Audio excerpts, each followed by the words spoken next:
STV piedāvā jaunu iepazīšanās šovu Randiņš ar mammu. Viņas ir ne tikai dzīvespriecīgas un skaistas sievietes, bet arī mammas, taču attiecībās ar mīļoto piedzīvot vilšanās. Tā bija beigšana no attiecībām, kuru nav. Kā zināms, mīlestībai nav noilguma, tāpēc viņas ir gatavas satikt savu īsto un atkal iemīlēties. Ir kaut kas viņa, jāpapēta, nevar uzreiz. Turklāt dalībniekiem nāksies rēķināties arī ar bērnu viedokli.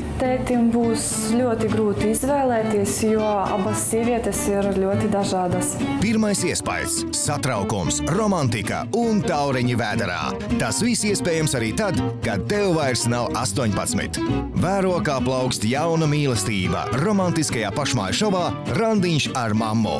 No 17. februāra, trešdienās, 9. vakarā. Tavā televīzijā sievietēm STV 1. Raidījumu atbalsta Hotel Jūrmala Spa.